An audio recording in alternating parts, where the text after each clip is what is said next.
the mind of the world, power is the key to not only surviving this life, but also to conquering and succeeding in it.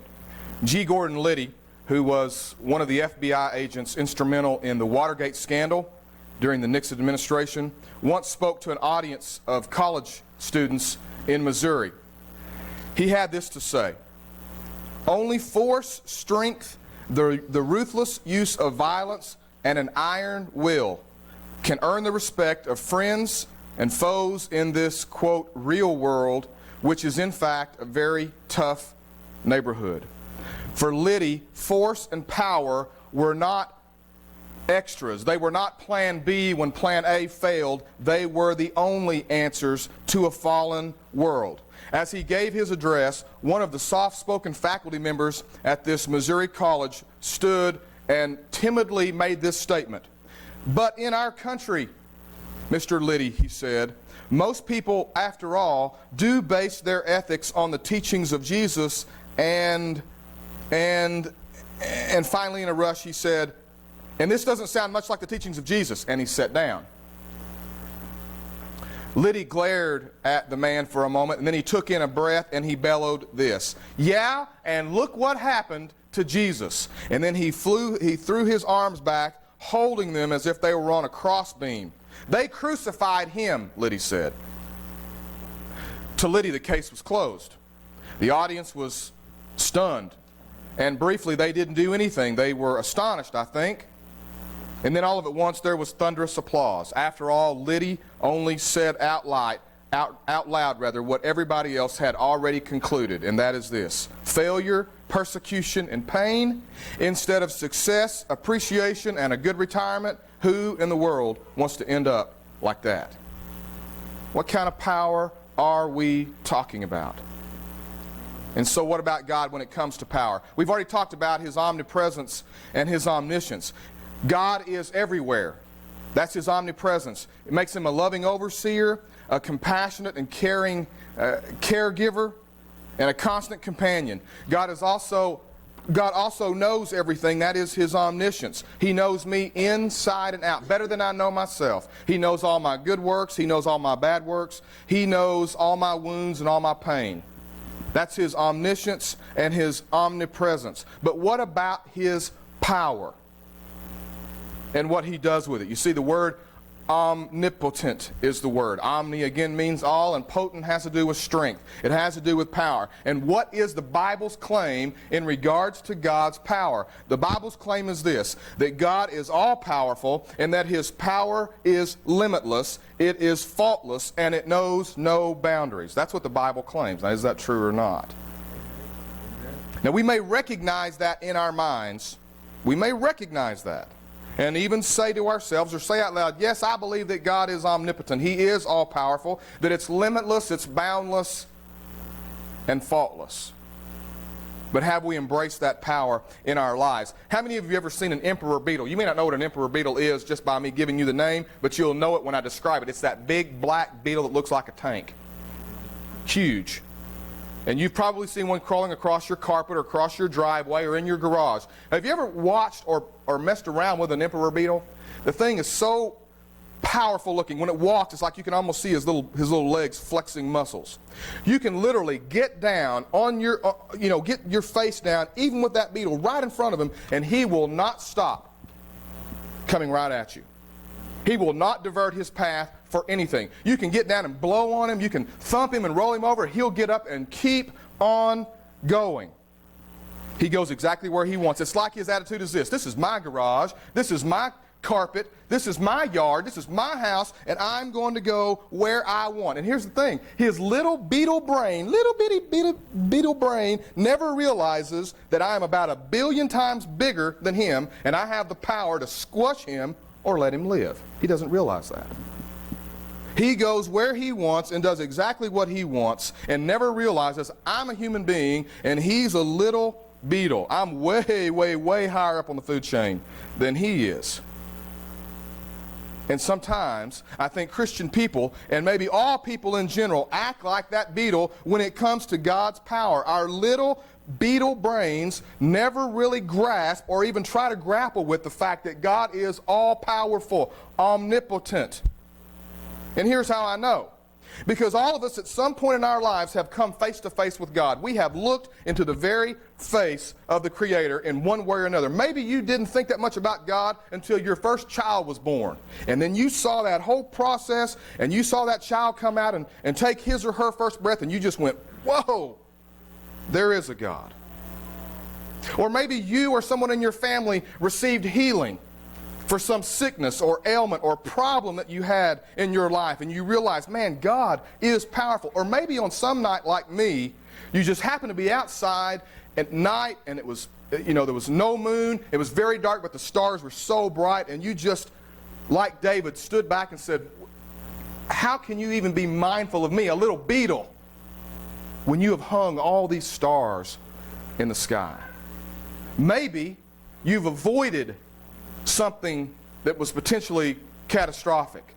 In the last 2 or 3 days, we've had 2 people that I know of from this church that were involved in car accidents that could have been terrible, could have been tragic, and avoided harm. I know others of you who have been in car wrecks.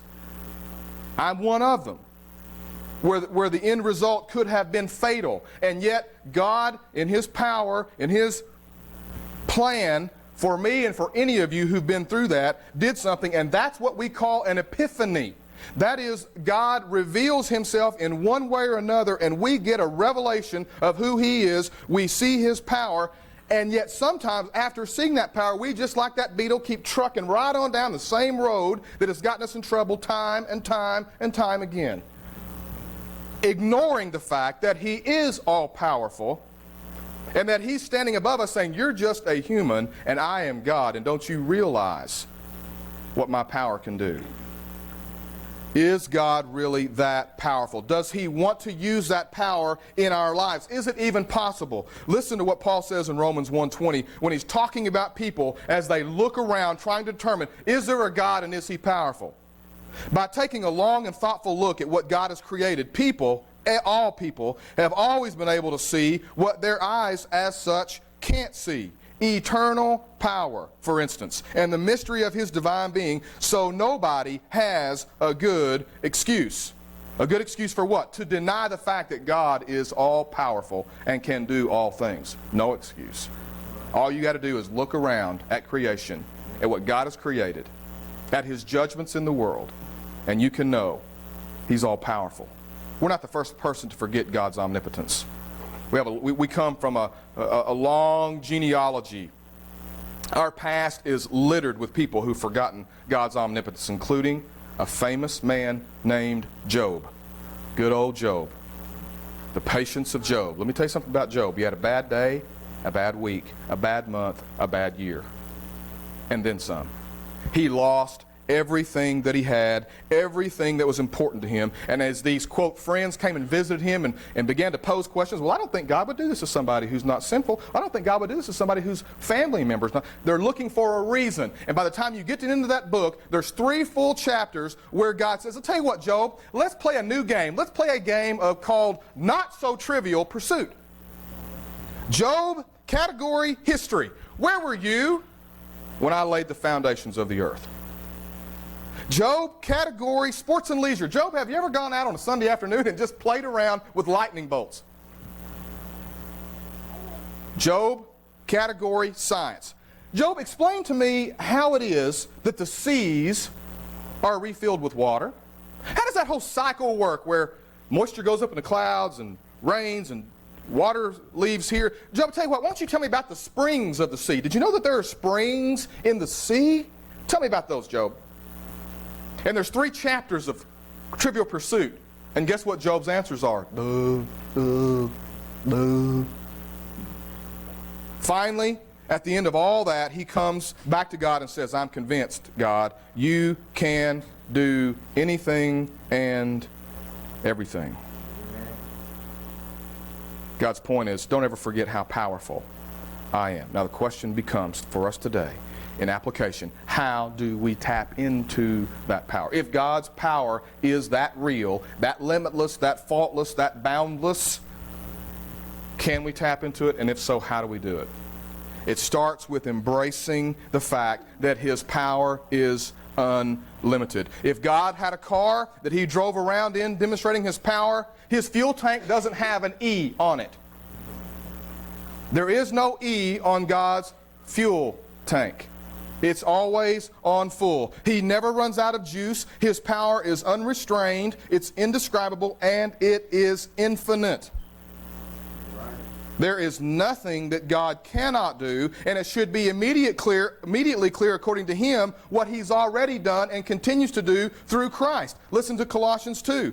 Everything of God gets expressed in Jesus so that you can see and hear Him clearly. You don't need a telescope, a microscope, or a horoscope to realize the fullness of Christ and the emptiness of the universe without Him. When you come to Him, that fullness comes together for you too. His power extends over everything. Everything that Paul says in Colossians is not only created by God through Jesus and in Jesus, but after its creation, including us, this whole thing in the universe of the earth rotating and all the planets and rotating around the sun and high tides and low tides and seasons and breathing in and out, everything that we would call life is held together in Jesus. He is the glue. Now my question is, how much power does that take? The answer is, for God, because His power is limitless. The answer is, it doesn't take any more power for God to create a universe than it does to create a mosquito. How much power does it take to stack mountains 20,000 feet high, to fill up oceans, to separate light and dark? How much power?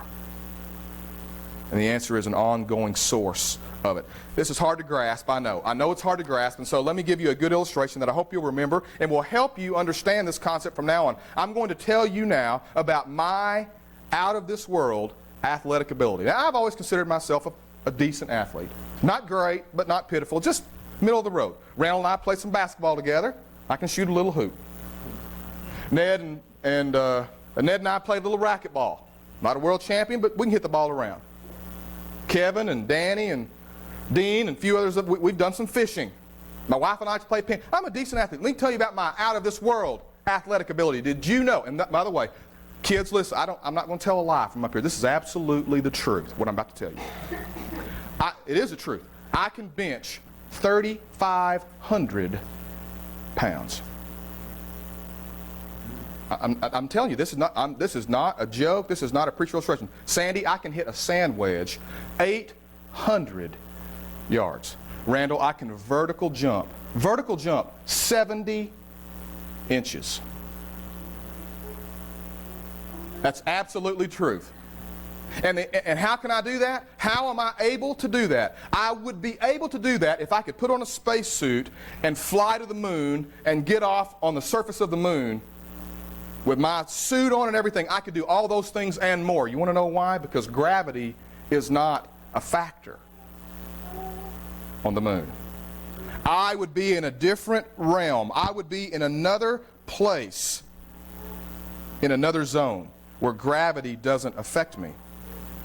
Did I tell a lie? No. I could do all those things if I were in another zone. That is what it is with God's power. We're sitting here thinking, I can't imagine a God who is everywhere and knows everything and can do all things. That's right, because He's in another zone. He's in a different level than we are. But let me tell you something. Just because we can't grasp it and scientifically and empirically get our minds around it doesn't mean it's not true. And you can believe it anyway. God's omnipotence, His all-powerful self, is unlimited, especially as we see it in Jesus. You want to tap into God's omnipotence, then you need to understand that His power is purposeful. His power has purpose. How many of you in here, and you have to raise your hands, I know some of you have family members that have done this, how many of you personally know a bodybuilder? I don't mean somebody who lifts weights like me. You got a sister, right? A real bodybuilder. I mean, these are some of the most fierce competitors in any athletic any form of athleticism that there is, they are fierce competitors. You talk about self-discipline, we're talking a strict diet. Exercise just all the time. Lift weights all the time. They get down to time to compete. And you go up to a bodybuilder and you say to them, what is the purpose in your muscles? And here's what they're going to say. Well, I shave all the hair. If I'm a guy, I shave all the hair off my body. I rub myself down with oil. I get a good tan, and I do nothing but flex to music and to the beat. My muscles are for posing. Am I right? If you're a bodybuilder, a professional bodybuilder who competes, your muscles have one purpose: for posing. Now compare that with the strongest man competition on ESPN. Those guys are not ripped up. Those are big steak-eating, beer-drinking guys that are huge, that pull 18-wheelers with a rope.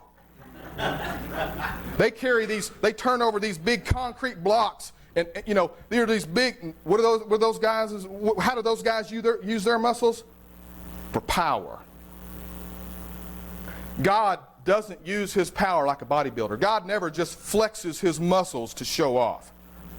That's not what God's about. God's power has purpose. It's always purposeful, but here's the thing with us, and here's our struggle. We don't always know what his will is when it comes to that power. The question is not, is God all-powerful and can God do all things? The question is, how does that fit into his will for my life? That's the hard part. I know that that's the case because even Jesus himself in the garden, the night he was betrayed and turned over, said, "Let this cup pass from me. Take this whole thing away from me. I'm scared to death," is what he was saying. But what was his last sentence? "Not my will, but yours be done." He didn't doubt that God could take away from him. In fact, he was asking God's power to remove this from his life. But the last thing he said is the key, "but not my will." See, Jesus had to see how God's power and God's will matched up. Guys, parents, we use this every day. Every day. Listen to this passage. God can do anything, far more than you could ever imagine or guess or request in your wildest dreams. He does it not by pushing us around, but by working within us. His Spirit deeply and gently within us. The question is not, is his power available? The question is, how does it play into our lives according to his will? We parents practice this principle every single day. We absolutely have the power to fulfill the requests of our children, for the most part.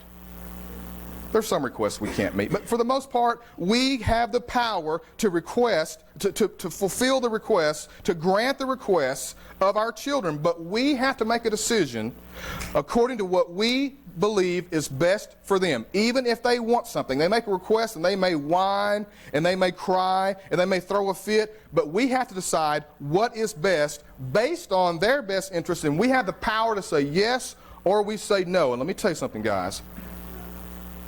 And this comes from James Dobson, not from me. If you fulfill your children's request based on how much they throw a temper tantrum and not in their best, and not based on what's in their best interest, you're making a grave, grave mistake. We parents make mistakes as much as we want to. As a father, as much as I want to do what's right for my children and be hard enough on them just so that they'll know what it's like to be in the real world, but tender enough that I don't expect too much of them, I make mistakes every single day. God never makes those mistakes with his children. Never. He always chooses what is best for me. I may pray, "God, I really need this in my life, and God, would you please give me this, and would you please give me that?" And let me tell you something. You better get on your knees today and thank God he doesn't answer yes to every one of your prayers. You better thank him for that. You talk about some spoiled, you've seen some spoiled, rotten kids. Talk about some spoiled, rotten adults. If God answered all of our prayers the way we asked them. He has the power, but it has to be his power lined up with his will. Let's just take a pause here. Am I the only one that feels this way? Don't those attributes of God deserve some praise? Don't you think God deserves some praise for that? I'm so grateful that God is not the kind of father that I am, that he's not the kind of power that I am. God's power is limitless. He always has enough fuel. His power is always purposeful, and it's always for our own good. But here's the punchline. Yeah, Randy, I agree with you.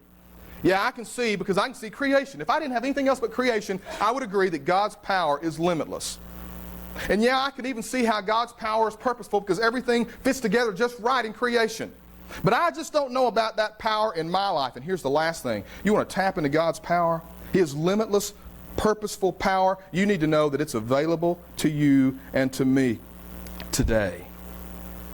It's available to us today. The power that hung the stars and set the moon and the sun in place is available to weak people like me. Not only can God share it, but He is ready, willing, and anxious to give it away. He is not hoarding it. His power is supposed to be something that is transformational in our lives, and He sits on the edge of His seat waiting to give that power to those who ask. It is totally unlike Bruce Almighty. Haven't seen the movie yet. I read the synopsis of it. Bruce Almighty is a movie starring Jim Carrey about a guy who's a TV reporter who thinks that life has just really kicked him in the gut. He gets made fun of by his co-workers. He gets mugged on the street. And at one point in the movie, he shouts something like, "The only person not doing their job down here is you, God." And so in the next instant, Jim Carrey is face to face with, in anthropomorphic style here, Morgan Freeman, who plays God. And essentially the dialogue is this: "Hey Bruce, I hear you've been doing some complaining about me. You think you can do my job better? You've got 1 week, and you get all the power I have." Now just for a minute, I know we're playing, and I know it's hypothetical. Just imagine that for a minute. You have all the power that we've just described: limitless, boundless, faultless, indescribable power. You have it for a week. For a week. What would you do? Well, I'll tell you what Bruce did. Bruce got even with those who made fun of him. He, shall we say, improved the endowment of his wife. And he split traffic like the Red Sea so that he could drive without having to wait in traffic. That's what he did. That's not the kind of power I'm talking about. I'm not talking about the kind of power that God gives so then we can then show off. I'm talking about true transformational power. God wants us to know that His power is available to us in at least a couple of different ways. The first one is that we have in our lives, in our hearts, and in our words, we have the power to literally help turn somebody's life around, to set them free from themselves and from the penalty of sin and death. Paul says, "I am proud of the good news because it's the power God uses to save everyone who believes, to save the Jews first, and also to save those who are not Jews." Guess what, guys? We are those last three words. We are not Jews. And thank God that it went to those Jews first, who then passed it on down the line to us. That's the first kind of power that we have. Paul says it this way as well: "The teaching of the cross is foolishness to those who are being lost, but to those who are being saved, it is the power of God." Understand that when you proclaim this power of God in your life and in your deeds and in your words, you will be ridiculed, you will be teased, you will be called simple-minded, and you will be called naive, but make no mistake about it, it is our ticket past the grave. It's our ticket past the grave. There's a second power that's available to us, though. Not just in what we share for others, but how it is we are able to live. Don't miss this or you'll miss the whole key. The power that God gives, that same limitless, boundless, faultless, purposeful power is available to us, but it is only available by faith. That's how it's available. Amen. What do I mean? Here's what I mean. You pick up this book and you read it from Genesis to the maps, and here's what you'll find. When you read about those miracles and those things that just blow you away, you need to back up and look at the context and in which they occurred, and here's what you'll find. God never unleashed His power in the lives of His people until they took a risk of faith. Until they took a step of faith. And I picked out 3, and there's hundreds of examples. Moses was told to move into a corner with about 1 million Israelites. Move into a corner.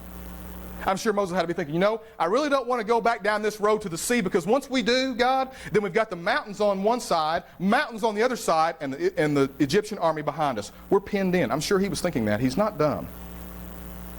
And yet by faith, he went down that road knowing it was leading to a dead end. And what do you have to do? Hold up that staff. And a strong east wind parted the waters. But it did not happen until he went down that road as he was told. Joshua's the same way. Joshua's getting ready to fight. He's got to cross the Jordan. Joshua's thinking, you know, this is the high season for the Jordan. The Jordan floods at certain times of year. It gets really high, very hard to cross. God said, here's what we're going to do. You're going to take the priests. They're going to carry the ark. Guess what you need to do? You need to take your toes and put them in the water. And when you do, the water will stop up. And what about Peter? He sees him walking. He sees Jesus walking on the water and the waves and the wind, and he says, call to me so that I can come. And Jesus says, come on! But that power was not unleashed until he stepped out of the boat and touched the water with his feet. That was a risk. Did he sink? Yes, but he walked for a moment by the power of God. That power of God is only released in our lives when we take a spiritual risk. We all know the passage. Faith means being sure of things we hope for and knowing something is real even if we do not see it. But let's get very practical for something. I want to give you something that you can walk out of here with and know for a fact that God's power is available to you and how you get it. And here's how you get it. A practical definition of faith is this: acting as though it is, even though it's not, so that it can be. That's how God operates. You act as though it is, even though it's not, so that it can be. That's what faith is. Faith is not waiting till you receive it and then acting. Faith is acting before you receive it, knowing that it's going to happen. That's how God unleashes His power. You want to be if you're a selfish person, but you want to be selfless, let me tell you something. Pray about it. Put your life in the hands of God and start acting selfless. Even though you're selfish, just start acting selfless. And I double dog dare you to contradict the fact that God unleashes His power in your life. Here, let's put it in a more practical way. We all do this. I do it. If you don't, I do it. I'm driving home from work. It's 4:30. It's 5. It's 6 o'clock at night. I've had a no good, awful, terrible day. I want to go home. I want to sit my rump down in the recliner. I want to drink, a glass of Mountain Dew and watch the news, and I really don't want to talk about anything. I don't want to tell my wife how my day was. I don't want to go outside and play catch with Dakota. I don't want to shoot hoops. I don't want to play games on the computer with the kids. I want to sit down and do nothing.